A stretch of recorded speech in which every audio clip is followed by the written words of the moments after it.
ప్రభు అయిన యేసు క్రీస్తు నామంలో ప్రతి ఒక్కరికి శుభములు తెలియజేస్తూ ఉన్నాను. దేవుని మహాకృపను బట్టి దేవాది దేవుడు నాకు అనుగ్రహించిన ఈ శ్రేష్టమైన సమయమును బట్టి దేవునికి వందనాలు తెలియజేస్తూ ఉన్నాను. శిలువపై యేసు పలికిన 7 మాటలు మానవుల రక్షణార్థమై పరమును విడిచి కన్యమర్య గర్భమునందు పాపభూయిష్టమైన ఈ లోకములో జన్మించి 33.5 సంవత్సరములు జీవించి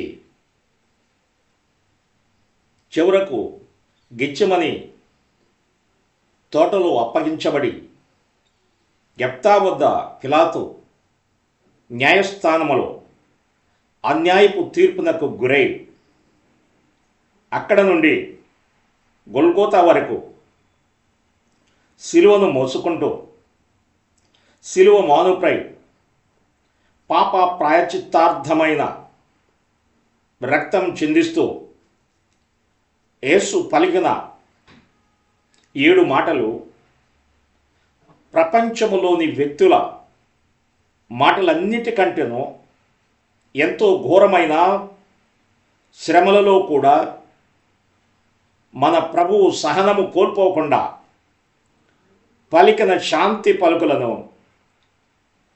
వివరించుటకు మనకు భాష చాలదు, మాటలు చాలవు అని చెప్పుటలో అతిశయోక్తి కాదు.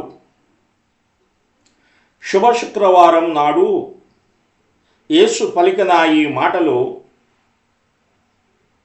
ఇలా విభజించవచ్చు. 1, 2, 3 మాటలు ఇతరుల కొరకు పలికెను. 4, 5 మాటలు తనను గురించి పలికెను. 6, 7 మాటలు తండ్రి కోసము పలికెను. దేవుని బిడలరా, దేవుడు నాకు ఇచ్చినటువంటి తలంపును బట్టి ప్రతి ఆదివారం 7 పరిశుద్ధ దినములలో ఒక్కొక్క ప్రభు అయిన యేసుక్రీస్తు వారు సిలువ పేద మీద పలికిన మాటను వివరించాలని ఆశ కలిగి ఉన్నాం.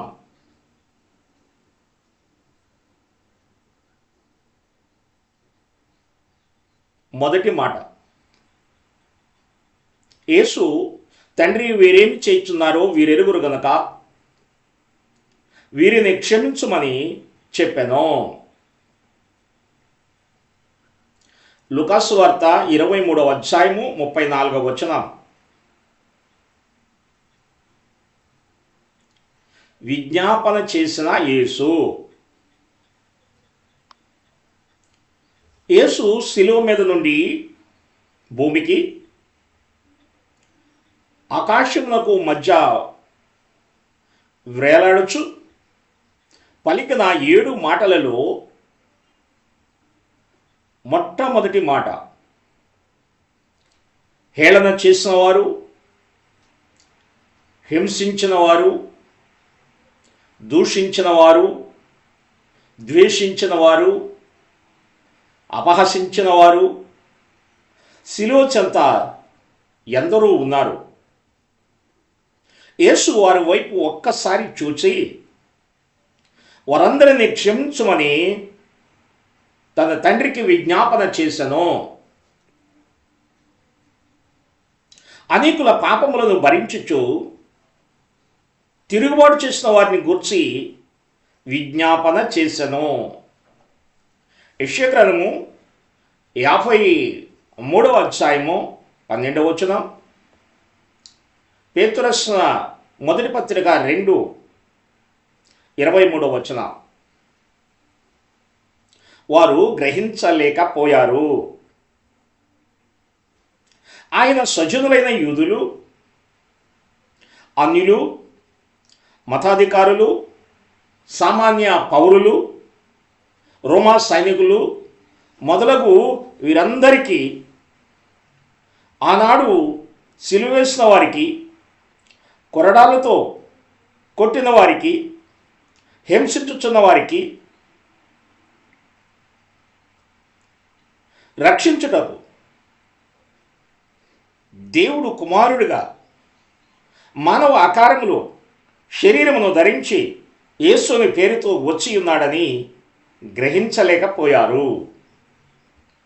యోహాను సువార్త 1:1-14 కొరింథీయులకు రాసిన మొదటి పత్రిక 2:8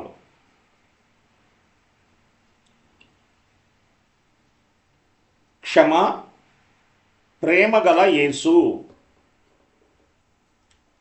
ఆయన హస్తములు మరియు పాదము మేకులతో సిలువకు దిగగొట్టి ఆయనను సిలువ వేసిన వారి ఎడల యేసు యుక్త స్ఫూర్తి ప్రదర్శించెను.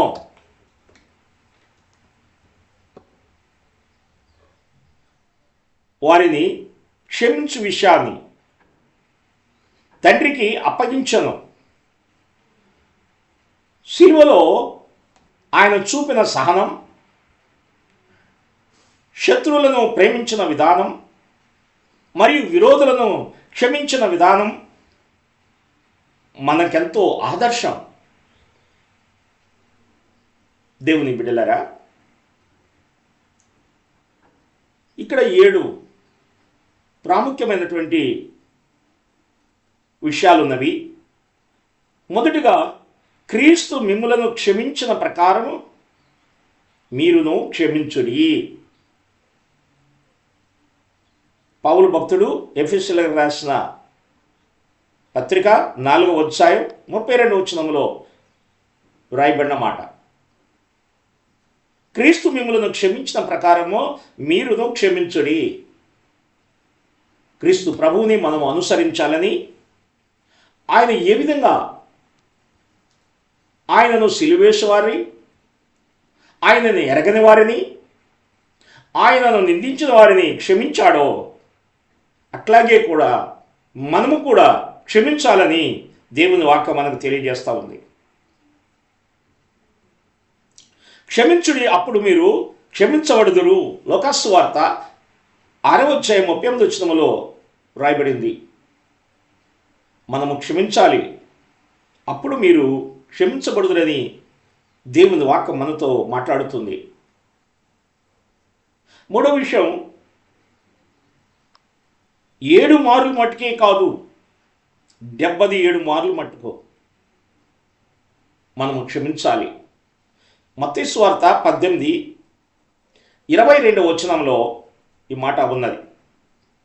ప్రియమైన దేవుని బిడ్డలారా, మనం క్షమిస్తూనే ఉండాలి. మన జీవితంలో ఎల్లప్పుడూ కూడా క్షమా మనస్సు కలిగి ఉండాలి. క్రీస్తు క్షమా మనస్సు మనం కలిగి ఉండాలనే ఉద్దేశం చేతనే ప్రభువు ఈ మాటలు తన శిష్యులకు తెలియచేస్తున్న విషయాన్ని మనం గ్రహించాలి. అదేవిధంగా 4వదిగా, నీ శత్రువులను ప్రేమించుడి. మత్తయి సువార్త 5:44 ఉన్నది. ఈ శత్రువులను ప్రేమించుడి. యేసు ప్రభు వారు మనకు తెలియజేస్తూ ఉన్నారు. ఆయన బోధించాడు, ఆ బోధను ఆయన అనుసరించాడు. ఏదైతే ఆయన చెప్పాడో అది ఆయన అనుసరించినట్లుగా లేఖనాల్లో మనకు తెలియచేయబడుతుంది. 5వదిగా, మిమ్మును హింసించు వారిని శపింపవద్దు. రోమీయులకు రాసిన పత్రిక 12:14 ఉన్నది ఈ మాట. మిమ్మును హింసించే వారిని మనం శపించవద్దు అనే మాట ఇక్కడ ఉన్నది. శపించకూడదు. యేసు ప్రభు అనుసరించిన మార్గాన్ని మనము కూడా అనుసరించాలి అనే విషయం తెలియజేస్తూ ఉంది.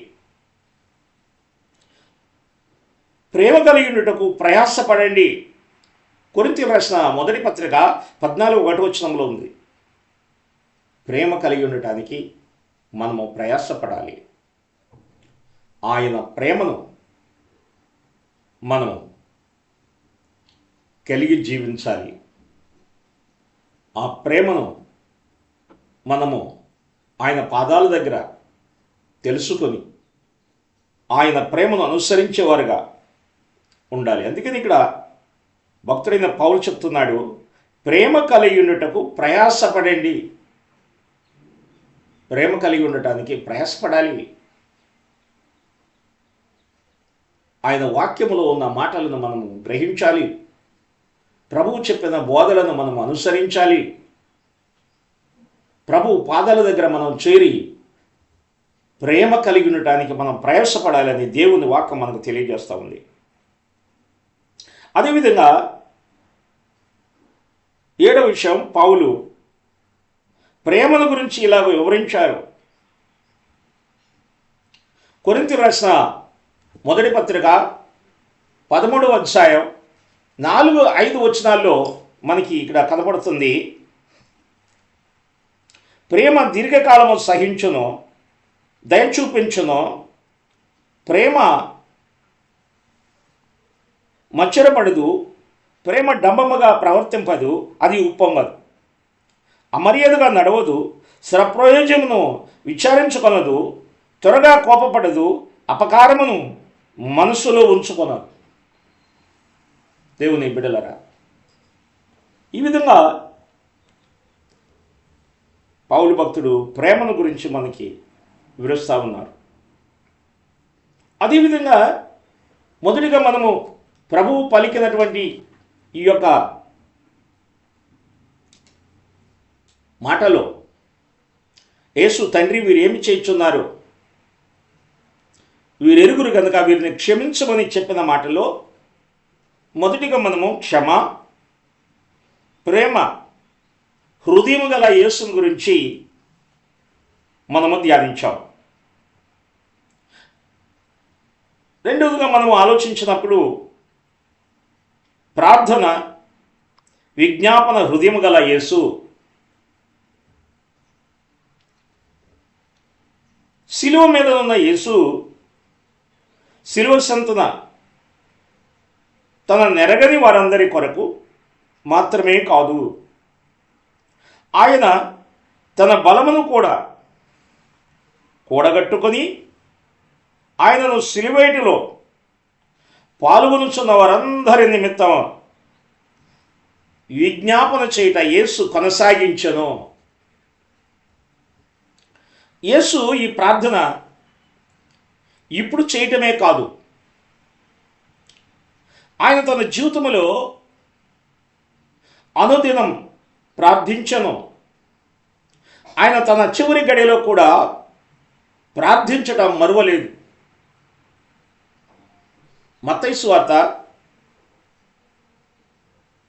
4:12 వచనములో, మార్కు సువార్త 1:35 వచనములో, లూకా సువార్త 5:16 వచనములో, యోహాను సువార్త 17వ అధ్యాయం, పేతురు రాసిన మొదటి పత్రిక 1:21 వచనములో వ్రాయబడింది, యేసు ఈ భూలోకములో ఆయన సేవ పరిచర్య ప్రారంభించినప్పటి నుండి నిత్యము తండ్రితో సహవాసం కలిగిన వారుగా ఉన్నారు. నిత్యము ప్రార్థిస్తూ ఉండేవారు. ఆయన పెందల కడన లేచి అరణ్యానికి వెళ్ళి ప్రార్థిస్తూ ఉండేవారు. వేకువది లేచి ఆయన అరణ్య ప్రదేశంలోకి వెళ్ళి ప్రార్థిస్తూ ఉండేవారు. ప్రార్థన ఆయన జీవితంలో ఒక ప్రాముఖ్యమైనదిగా ఉన్నది. ఈ వేదంలో సెలువు మీద ఉన్నప్పుడు ప్రార్థించడమే కాదు, కానీ ఆయన పరిచర్య అంతటిలో కూడా నిత్యము తండ్రితో సహవాసం చేసినట్లుగా లేఖనాలు మనకు తెలియచేస్తూ ఉన్నాయి. దేవుని బిడ్డలారా, అట్లాగే మనము ఇక్కడ 5 ప్రాముఖ్యమైన విషయాలను మనము జ్ఞాపకం చేసుకుంటున్నాం. 1, హింసించున్న వారి కొరకు ప్రార్థన చేయుడి. మత్తయి సువార్త 5:44 ఉన్నది. మనము ఎవరి కొరకు ప్రార్థించాలి? హింసించున్న వారి కొరకు మనం ప్రార్థించాలి. అపోస్తల కార్యములు 7:60లో స్టెఫెను శత్రువులను క్షమించమని ప్రార్థన చేసినట్లు మనం చూస్తున్నాం.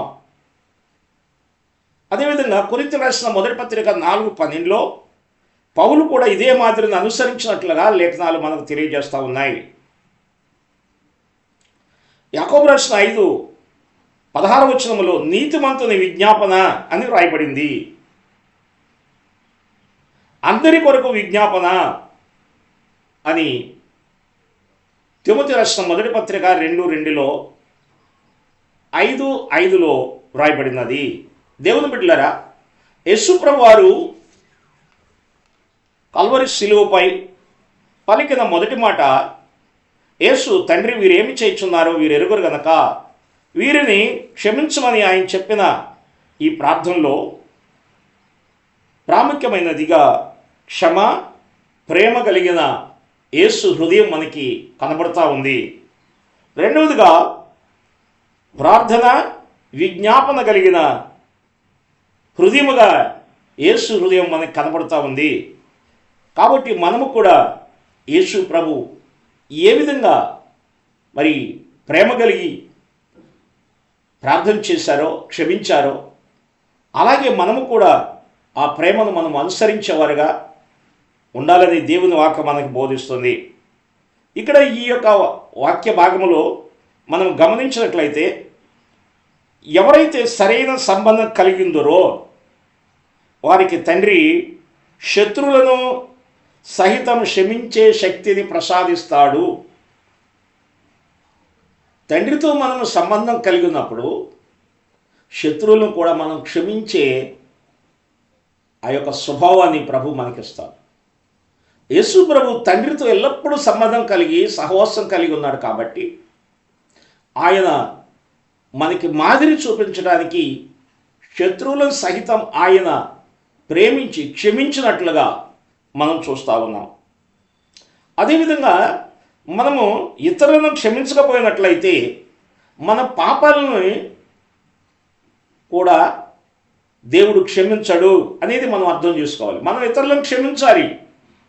మనం ఇతరులను క్షమించడం నేర్చుకున్నప్పుడు మనలో కూడా ఆయన క్షమిస్తాడని దేవుని వాక్యం మనకు తెలియజేస్తుంది. ఇంకా మనం ఆలోచన చేసినప్పుడు ఇక్కడ వాక్య పరిచర్య కంటే విజ్ఞాపన పరిచర్య గొప్పదని దేవుని వాక్యం మనకు తెలియజేస్తుంది. దేవుని బిడలరా, ప్రభు అయిన యేసుక్రీస్తు వారు పలికిన శ్రేష్టమైన ఈ మొదటి మాటలో ప్రభు ఏ విధంగా ఆయన విజ్ఞాపన చేశాడో అట్లాగే దేవుని పిల్లలమైన మనం కూడా ఎల్లప్పుడూ విజ్ఞాపన ప్రార్థన చేస్తూ ఇతరుల క్షేమం కొరకు, సంఘ క్షేమము కొరకు, దేవునిలో మనం ఆధ్యాత్మికంగా ఎదుగు నిమిత్తమై ప్రార్థనా విజ్ఞాపన కలిగి ప్రభుకి ఇష్టమైన బిడ్డలుగా మనం జీవించి ఆయన కృపను పొందుకునేవారుగా ముందుకు సాగుదాం. ప్రార్థన. మహోన్నతుడైన తండ్రి, ప్రేమస్వరూపి, మీ పరిశుద్ధమైన పాదములకు స్తోత్రాలు. మమ్ములను మీరు ప్రేమించి మాకిచ్చిన ఈ శ్రేష్టమైన సమయమును బట్టి వందనాలనైనా. కొన్ని మాటలు, నీ మాటలను మేము ధ్యానిస్తూ ఉన్నాం, ధ్యానించున్నాం. నీ బిడ్డలు అనేక మంది విన్నారు. సిలువలో మీరు పలికిన మొదటి మాటలో ఉన్నటువంటి ఆ గొప్ప భావాన్ని మేము అర్థం చేసుకొని మేము కూడా ప్రేమ, క్షమ, అదేవిధంగా విజ్ఞాపన ప్రార్థన చేసేటువంటి వారిగా మేము ముందుకు సాగినట్లుగా మీరు మాకు చూపించిన మార్గంలో మేము నడవటానికి, ఆ క్షమాగుణం కలిగి ముందుకు సాగడానికి కావలసినటువంటి శక్తిని మీరు మాకు అనుగ్రహించమని, విన్న వాక్యము ప్రతి ఒక్కరి జీవితాల్లో మీరు ఆశీర్వదించి నీ కృపతో నింపి నడిపించవలసినది యేసు నామములో అడుగుచున్నాం తండ్రి. ఆమేన్. తండ్రి యొక్కయు, కుమారుని యొక్కయు, పరిశుద్ధాత్మ సహవాసం దేవుని మాటలు విన్నటువంటి బిడ్డలందరికీ ప్రభు యొక్క ప్రేమ, ఆయన కృపా సమాధానములు తోడుగా ఉండి నడిపించును గాక. ఆమేన్. అందరికీ వందనములు. ప్రభు దేవుని మాటలు విన్న బిడ్డలందరినీ దీవించి ఆశీర్వదించును గాక. ఆమేన్.